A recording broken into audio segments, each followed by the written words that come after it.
Hello there, wonderful people and wonderful film geeks. So, a new arrival for my physical media collection is this 4K Ultra HD Nightmare on Elm Street, the Wes Craven classic that arrived today. So, thought I'm going to do like a two-part video for you. It will be contained in one video, but for me, I'm doing it in two parts. I haven't even opened it yet because I thought I'm going to do it on video for you. So what we've got is a wonderful little card sleeve, and there are a whole bunch of extras and stuff, but I will be going through them later on in this video. I've never really been oh, that's been upgraded to 4K, I'm going to pick it up sort of collector, because I remember doing all that stuff when VHS sort of started to dwindle and then DVD took over. I upgraded everything. I was like, I had that on VHS, now I need it on DVD. And then when Blu-ray came around the corner, kind of did it for a few of my favorite titles, but not all of them. And then now that we're getting the 4K ones, I just don't have that much money to be able to upgrade all of my collection. However, there are a few gems that sometimes I do like to treat myself. This is definitely a treat. It's one of the classic horror movies of all time. And I'll be very curious to see what it looks like in the 4K. Now you would get a nice cardboard sleeve there. Inside we get the box with the same artwork on the front and the back, which is fine. And then it is wrapped in cellophane. So I'm going to open the cellophane up.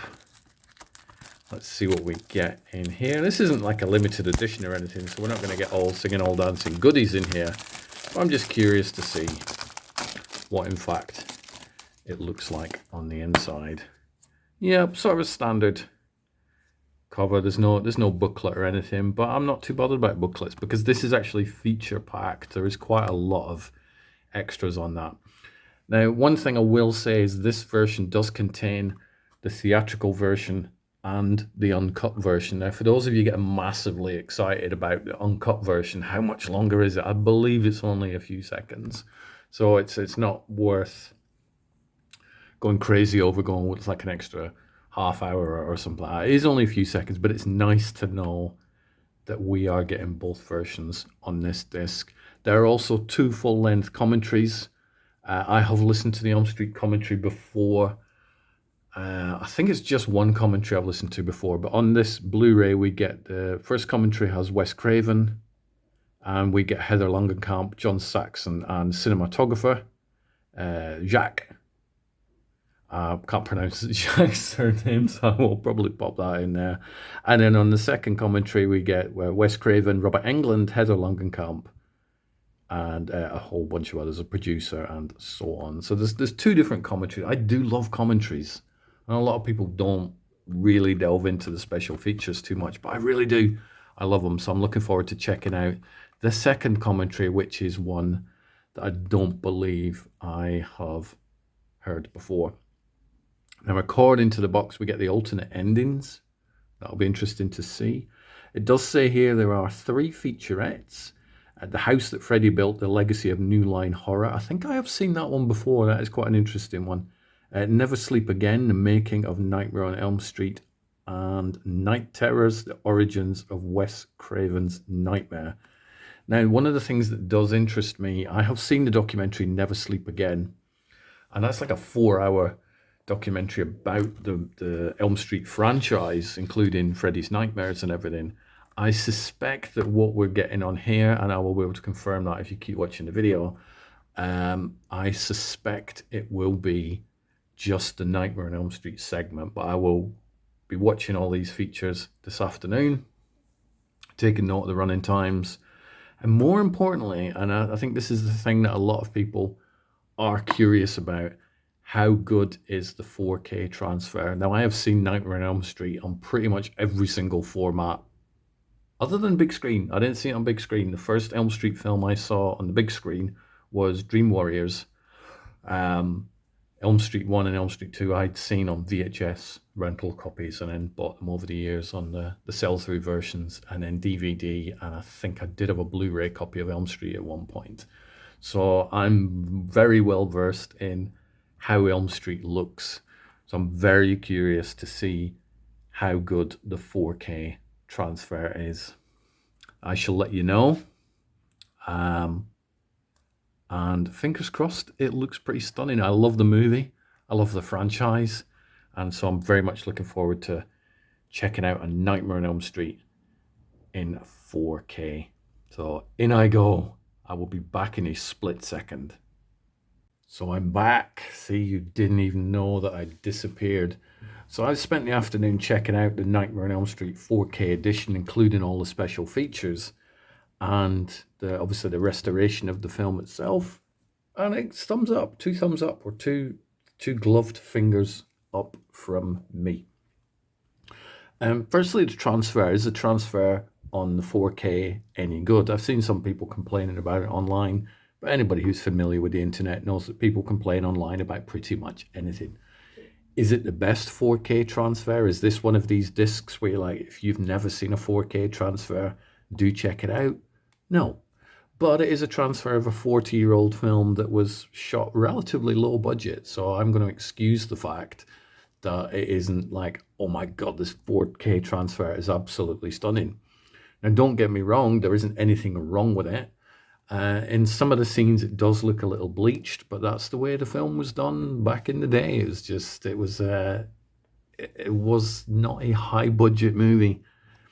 If you don't own Nightmare on Elm Street, is this a really good version to get? Yes, I think it is, unless you're going to go for a box set where you can get all the sequels and various other bits and pieces from the Elm Street franchise. So maybe a box set is the way to go.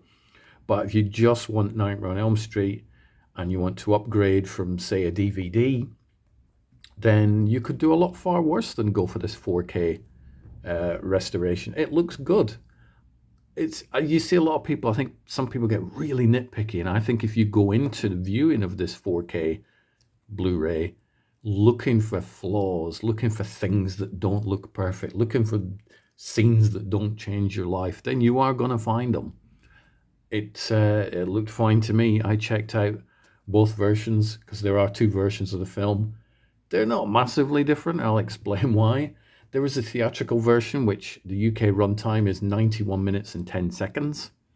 And then there's the uncut version, which is 91 minutes and 19 seconds. So there is only 9 seconds worth of difference. A little bit of gore, so not a huge difference if you're looking for alternate versions of a movie that we do love. So it does get a thumbs up from the transfer. The sound, there are a couple of sound options. There is a remastered sound mix, which sounded great. And there's also the original theatrical sound mix, which also sounded great. So I think it depends whether you're running it through an all singing, all dancing surround sound system as to which option you go for. I didn't really notice too much of a huge difference, but I wasn't running it through a cinema surround. I was running it through a 4K Blu-ray player and a 4K TV for obvious reasons, otherwise it wouldn't work. But sound-wise, I do have a surround sound system. I just don't use it very often because, as I'm sure you'll find with a lot of films, 1 minute it'll be quiet, so you'll turn it up, and then next minute an explosion will go off and your neighbours will start panicking. So I generally just watch my stuff through the TV speakers. They're good enough. Extras-wise, there are the two commentaries that I'd mentioned. I will put the graphics on screen there. One is from 2001, which is commentary track 1. The second commentary is from 2006 and features a whole load of extra people, which you'll see all that information on screen as I am babbling at you. There is also something called Focus Points, which will take you through highlights of the movie. It's not really something that I'm blown away by. I've seen this sort of thing on some Blu-rays and some movies, and it's like, yeah, it's kind of cool to play around with at some point, but generally not too fussed about those. There's 5 minutes worth of alternate endings. It's talking about a minute and a half each, not huge differences. Special features, featurette-wise, there is the house that Freddie built, which I'd mentioned at the beginning of this video. That runs for 22 minutes. I've seen that documentary before. It's pretty good. There is the Night Terrors, which is from 2006, and that is a 15-minute featurette. Again, nice bite-sized featurette there. I'd mentioned at the beginning of this video that I suspected that the Never Sleep Again making of Nightmare on Elm Street was just the Elm Street 1 section of that documentary. That is correct. But it does run for 50 minutes, so it is a pretty good look back at the original Wes Craven movie. I would highly recommend that you do try and track down Never Sleep Again, the full 4-hour thing. It is pretty fantastic. So all in all, I think it's a good set. There's a bunch of extras on there, a couple of commentaries. You get the 2 versions of the film. There's, hour and a half worth of making of stuff. The 4K restoration does look good. Is it the best 4K I've ever seen? No. To be honest, I'm not quite sure what the best 4K is I've ever seen. I think currently it might be Blade Runner, because that is very special effects heavy. And I know Elm Street does have some effects scenes in it, so they look pretty cool. But, what is the best 4K one? This is the best 4K one is probably somewhere in this Warner Brothers box set that I do have. I've just not worked my way through all of those yet. So all in all, is the 4K restoration of Elm Street worth getting? I say yes. It's feature packed. The sound looks good. The picture looks good. I like the artwork. I think it's fine. Would have been maybe nice if it was the original artwork. I'm a huge fan of the original 80s. The sort of blue cover looks pretty stunning. But all in all, I've had a blast. So I would recommend it. So have you got it? Do you disagree with any of the stuff I've said? Do you agree? That would be nice. Let's get some more positivity going around this wonderful world of the internet rather than some negativity. So I hope that October is treating all your horror fans well. I hope that everybody's running around collecting physical media, because physical media is definitely the way to go. I can watch this in 6 months, 12 months, 2 years. It is not going to disappear off any streaming platform anytime soon. It does make me want to go back and rewatch all the other Elm Street films. So here's hoping that we do get 4K restorations of the future Freddy movies. So take care, and I hope you enjoy the rest of your day, and you're enjoying the part of the day you've already lived through. Bye-bye for now.